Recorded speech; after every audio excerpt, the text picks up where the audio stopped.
Welcome to Sakshi sports. This is Shahida. IPL 2026 ప్రారంభానికి ముందు royal Challengers Bengaluru అమ్మకం ప్రారంభమైంది. ప్రారంభ సీజన్ నుంచి ఫ్రాంచైజీని నడిపిస్తున్న యునైటెడ్ స్పిరిట్స్ లిమిటెడ్ తాజాగా 16,706 కోట్ల ధరకు RCBని అమ్మేసింది. Aditya Birla group, Times of India, Bolt Ventures investment group consortium RCBని దక్కించుకున్నాయి.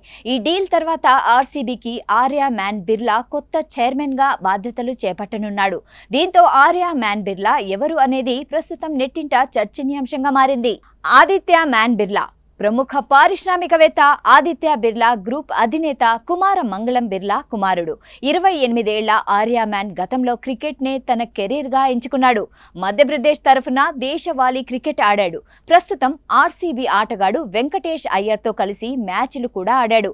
మధ్యప్రదేశ్ తరఫున ఫస్ట్ క్లాస్ క్రికెట్లో 9 మ్యాచ్ల్లో 414 పరుగులు చేశాడు. ఇందులో ఓ సెంచరీ కూడా ఉంది.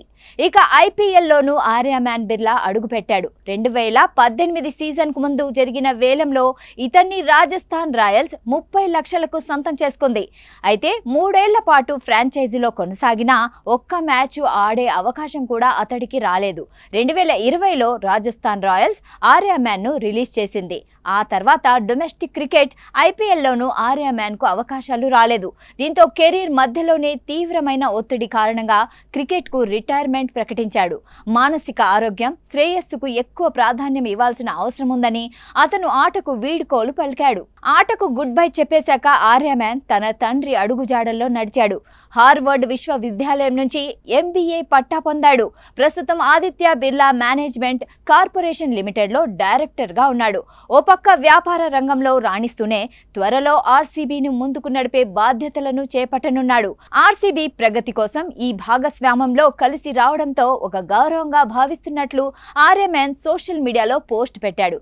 కాగా ఓ క్రికెటరే IPL టీంను కొనుగోలు చేయడంపై సోషల్ మీడియాలో వివిధ రకాలుగా స్పందిస్తున్నారు. ఒకప్పుడు టీంలో ప్లేస్ కోసం ప్రయత్నించిన ఆటగాడే ఇప్పుడు ఏకంగా ఓ టీంనే కొనేశాడు అంటూ పోస్టులు పెడుతున్నారు.